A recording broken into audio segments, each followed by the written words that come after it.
Hello दोस्तों, कैसे हो सारे लोग। किसी ने बड़ी कमाल की बात कही है कि जिंदगी में ना किसी को परेशान कीजिए, ना किसी को हैरान कीजिए। कोई लाख बोले आपके बारे में गलत बातें, फिर भी आप उसे मुस्कुरा के छोड़ दीजिए। अगर आपकी आवाज में दम है तो आपको कुछ एक लोग सुनेंगे, और अगर आपकी बात में दम है तो आपको बहुत लोग सुनेंगे।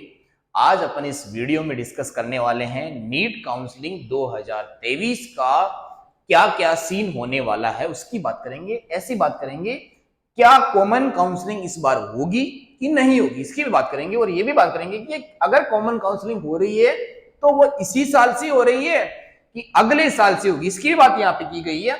और यहाँ पे अपन ने ये भी बात करेंगे कि अगर कॉमन काउंसलिंग हो रही है तो उसका रूल क्या होगा, डीजीएचएस इसके द्वारा क्या क्या रूल बनाया गया होगा, उसका रूल की भी बात करेंगे। और अगर कॉमन काउंसलिंग हो रही है तो उसका प्रोसीजर क्या होगा यार, उसका प्रोसीड्यूर क्या होगा, उसकी भी बात यहाँ पे करेंगे। कॉमन काउंसलिंग से फायदा है कि घाटा है, उसकी भी बात करेंगे अपन। तो एक एक करके सारी चीजों को समझते हैं कि कॉमन काउंसलिंग कब स्टार्ट हो रही है, इसकी बात करेंगे। तो यहां से ध्यान से सुनते जाना कि यार अगर कॉमन काउंसलिंग हो रही है तो उस काउंसलिंग के जो रूल्स है वो क्या क्या होने चाहिए। तो रूल्स ये है कि आपके दिमाग में ऐसे बहुत सारे क्वेश्चंस आ रखे होंगे कि यार कॉमन काउंसलिंग होगी तो जब अपन चॉइस फिलिंग करेंगे तो वो चॉइस फिलिंग का किस तरीके का पैटर्न होगा।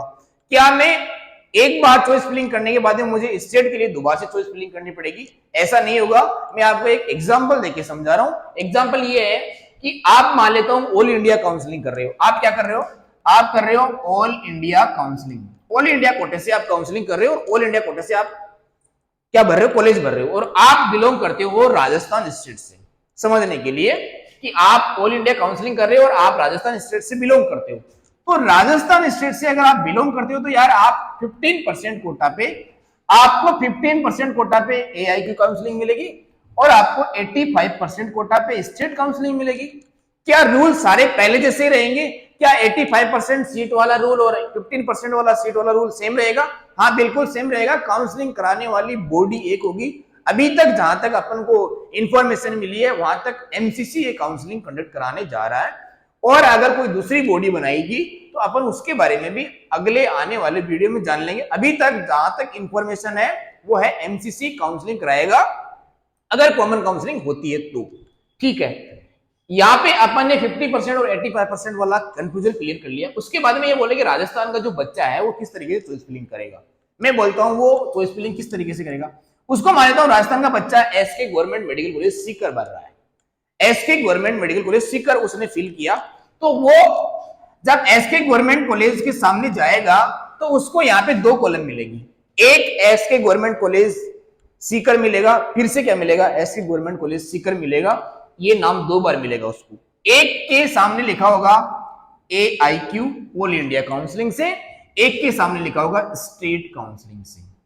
दो बार कॉलम आएंगे। ऐसा हर एक कॉलेज के साथ में आपके साथ में होगा, मतलब हर एक कॉलेज का दो बार नाम आएगा। आपको स्टेट काउंसलिंग में इस कॉलेज में पार्टिसिपेट लेना है तो यहाँ पे भी टिक करो और यहाँ पे भी टिक करो।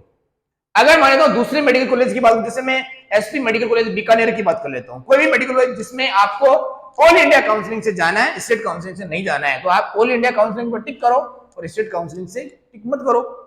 ऐसा अदर स्टेट के बच्चों के साथ में भी होगा कि आपको अगर ऑल इंडिया काउंसलिंग और स्टेट काउंसलिंग दोनों सेम कॉलेज में आपको सीट लेनी है, दोनों की काउंसलिंग से आपको चांसेस है कि मिल सकती है, तो आप ये भी टिक करो और ये भी टिक करो, मतलब दोनों बार उसको टिक लगा दो। ठीक है क्या, ये बात समझ में आएगी। उसके बाद में ये बोला कि जो नए रूल्स आए हैं वो रूल क्या क्या है। भाई नए रूल्स में कुछ भी चेंजमेंट नहीं है, एक बॉडी एक है, बाकी रूल सारे सेम है।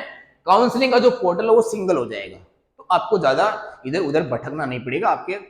आपका टाइम भी खराब नहीं होगा, आपके पैसे भी खराब नहीं होंगे। तो क्या बोल रहा हूँ कि वन काउंसलिंग पोर्टल, एक ही प्लेटफॉर्म पे आपको काउंसलिंग कराने का मौका मिलेगा। तो वहां पे अपन बोल रहे हैं कि 15% AIQ सीट और ओपन सीट, और बेटा जी यहाँ पे स्टेट काउंसलिंग में 85% सीट की बात की गई। All GNC deemed university, government Medical college deemed university और प्राइवेट मेडिकल कॉलेज 81 पोर्टल, जिसमें अपन ने बात करी कि एमसीसी इस बार काउंसलिंग करवा सकता है अगर कॉमन काउंसलिंग हुई तो यहाँ पे देखो कि प्राइवेट मेडिकल कॉलेज चाहे वो डीम्ड यूनिवर्सिटी हो चाहे बेटा वो गवर्नमेंट मेडिकल कॉलेज हो, सारे के केस में एक ही बार आपको चॉइस फिलिंग करनी पड़ेगी। एक ही पोर्टल का यूज करके आप सभी मेडिकल कॉलेजेस का काउंसलिंग कर सकते हो। बहुत बढ़िया। इसके बाद में चॉइस फिलिंग कैसे करनी है?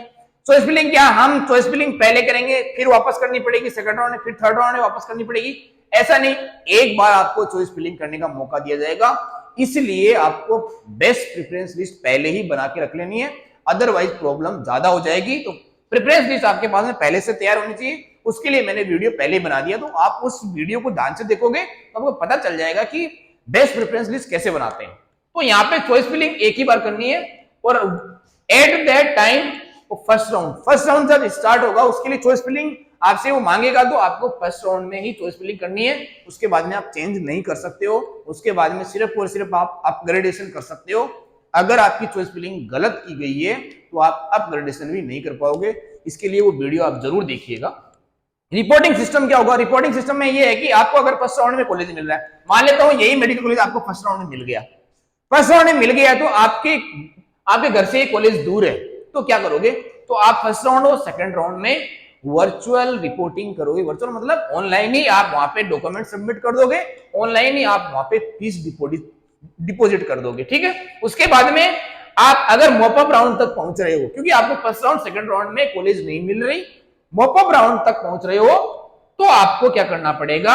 आपको फिजिकल रिपोर्टिंग करनी पड़ेगी। तो लास्ट राउंड में जब आपको बेटा जी कॉलेज अलॉट होगी तो आपको फिजिकल रिपोर्टिंग करनी पड़ेगी, या फिर काउंसलिंग पूरी हो जाए तब तो आपको कॉलेज में जाना ही पड़ेगा। ऐसे थोड़ी घर पे बैठे बैठे मेडिकल कॉलेज में पढ़ाई करोगे, ऐसा नहीं होगा। ऑनलाइन डॉक्यूमेंट वेरिफिकेशन हो जाएगा, आपको मेडिकल कॉलेज में जाके वेरिफिकेशन कराने की बिल्कुल जरूरत नहीं है, ऑनलाइन ही आपके सारे डॉक्यूमेंट क्या हो जाएंगे? वेरीफाई हो जाएंगे। बहुत बढ़िया। अपग्रेडेशन आपका अप टू मॉपअप राउंड तक हो सकता है, तीसरा वैकेंसी राउंड में आपका अपग्रेडेशन नहीं होगा, तो आप मॉपअप राउंड तक अपग्रेडेशन करा सकते हो। मतलब क्या हुआ? ये आपने ऐसे कॉलेज भर दिया ऐसे सीक्वेंस में, और ये कॉलेज आपको मिल गया है, और आपको ये लग रहा है कि यहाँ पे मॉपअप राउंड तक मैं अपग्रेडेशन कराऊं, तो आप मॉपअप राउंड तक अगर अपग्रेडेशन कराते हो और हो सकता है आपको ये वाला कॉलेज मिल जाए, तो आप मॉपअप राउंड तक अपग्रेडेशन करा सकते हो। एक्स्ट्रा वैकेंसी राउंड में आपको यहाँ पे बेटा जी अलाउ नहीं है, वहां पे आप अपग्रेडेशन नहीं करा सकते हो, ठीक है क्या। उसके बाद में counselling of private medical college and deemed university भी एक ही पोर्टल से कराने को मिलेगी। ये यहाँ के नए रूल्स होने वाले हैं अगर कॉमन काउंसलिंग से एक नई बॉडी का फॉर्मेशन किया जाता है। तो इसका प्रोसीजर मैंने बता दिया कि किस किस तरीके से होगा। मैंने प्रोसीड्यूर का वीडियो भी पहले बना रखा है कि किस किस तरीके से फर्स्ट राउंड सेकंड राउंड का फॉलोअप किया जाता है। फिर यहाँ पे फायदा है कि घाटा है।